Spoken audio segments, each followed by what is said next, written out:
देवभूमि उत्तराखंड जहां पर अभिनव बिंद्रा और जसपाल राणा जैसे महान खिलाड़ी निकलकर जिन्होंने देश का नाम रोशन किया, अंतर्राष्ट्रीय प्लेटफॉर्म पे भारत का नाम रोशन किया, वहीं उत्तराखंड के दो शूटर्स जो अपने हक के लिए दर दर भटक रहे हैं, उनके पेरेंट्स से बात करते हैं कि क्या उनकी समस्या है और क्या मांग है। आपकी क्या मांग है और आपने आज प्रेस कॉन्फ्रेंस करी है, क्या शिकायत है आपकी? जी हमारा कहना है कि 2022 में जब हम डेफ ओलंपिक में दोनों खिलाड़ी मेडल लाते हैं देश के लिए, तो प्रधानमंत्री जी इनसे मिलते हैं और केंद्र सरकार हर संभव हमारी मदद करती है। समान राशि हो चाहे उनकी दूसरी समस्याएं हों, उन पे पूरा ध्यान देते हैं। तो इसके लिए पहले तो मैं प्रधानमंत्री जी को धन्यवाद देता हूं, उन्होंने हमारी इतनी मदद की, इन खिलाड़ियों को बहुत प्रोत्साहित किया। इसके विपरीत राज्य सरकार का कोई भी व्यक्ति एक हफ्ते तक हमसे मिलने नहीं आता है। हमें बताना पड़ता है कि हम आपके राज्य के खिलाड़ी हैं और पदक लेके आए हैं। उसके बाद हमसे कहीं मिला जाता है, और वो भी एक औपचारिकता के तौर पे। उसके बाद हम मुख्यमंत्री जी से लेके खेल मंत्री जी, खेल सचिव, सभी को हम उनका सम्मान राशि के लिए एक मदद की गुहार लगाते हैं कि जो आपने खेल नीति में रखा है वो सम्मान राशि उनको जल्दी दे दी जाए, ताकि वो 2024 ओलंपिक के लिए अपनी तैयारी शुरू कर दें।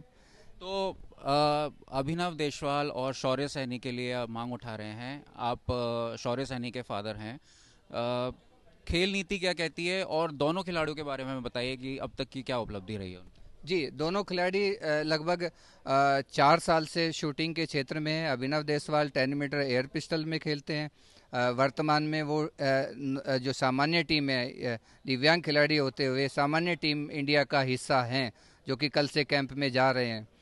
शौर्य सैनी 10 मीटर एयर राइफल खेलते हैं। शौर्य सैनी भी सामान्य टीम का हिस्सा पिछले साल भी रह चुके हैं, और अभी भी वो परसों भोपाल से ट्रायल देकर आए हैं। तो ये एक इनकी कैटेगरी से बहुत ऊपर बात है कि दिव्यांग होते हुए वो सामान्य खिलाड़ियों के बराबर खेल रहे हैं। और दिव्यांग कैटेगरी में तो वो डेफ ओलंपिक में मेडल लाए ही हैं। वो सामान्य कैटेगरी में भी मेडल लाने का पूरा का पूरा संभावनाएं रखते हैं। तो मेरा कहना इस बात को लेके है कि राज्य सरकार इनकी उपेक्षा क्यों कर रही है, इनकी समान राशि इनको समय पे क्यों नहीं दे रही है।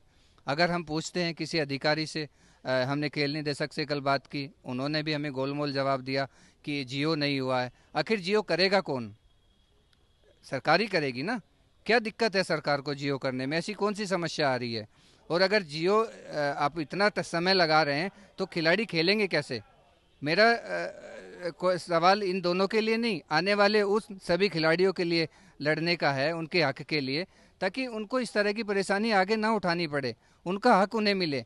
खून पसीना एक करना पड़ता है, 10 घंटे 12 घंटे प्रैक्टिस करनी पड़ती है एक खिलाड़ी को, तब कहीं जाके एक मेडल लगता है। बरसों की तपस्या होती है, और उसके बाद राज्य सरकार ये उपेक्षा करे, तो बड़ा दुख होता है। चलिए, अभिनव देशवाल के पिता देशवाल जी से बात करते हैं। आपका क्या कहना है इसमें? क्या समस्या आ रही है, क्या मांग है आपकी? आपने सरकार से बात करी, क्या रिस्पांस मिला उसमें? सर देखो, ये तो क्लियर है कि शूटिंग एक महंगा गेम है, और डेफ ओलंपिक में मेडल आया, बहुत ही गर्व की बात है हमारे स्टेट के लिए भी। अब ये केवल डेफ में पार्टिसिपेट नहीं करते, नॉर्मल कैटेगरी में भी बहुत बढ़िया कर रहे हैं।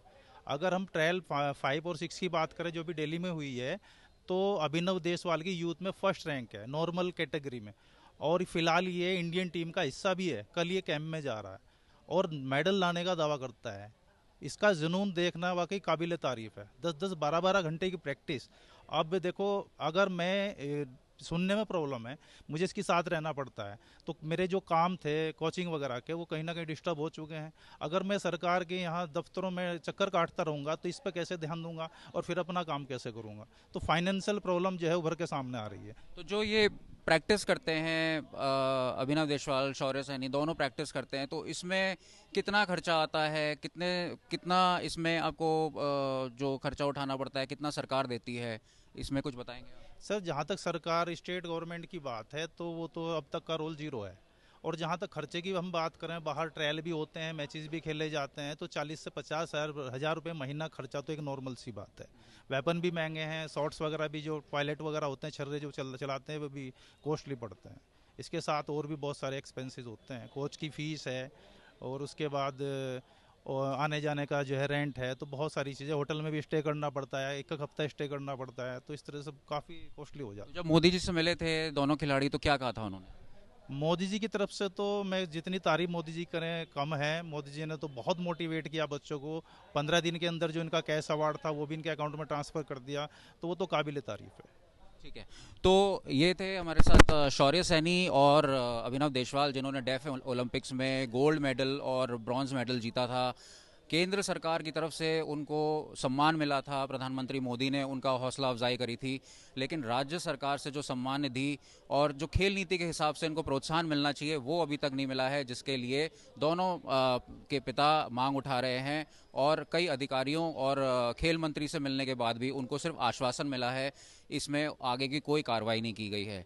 इसके बाद भी लगातार मुख्यमंत्री पुष्कर सिंह धामी से दोनों के पिता निवेदन कर रहे हैं कि इसमें उनको सम्मान राशि मिले, उनको सम्मान मिले। अब देखना होगा कि सरकार इस मामले में कैसे जागती है। कैमरामैन अनिल बडोनी के साथ अंकित शर्मा, देहरादून, आज तक।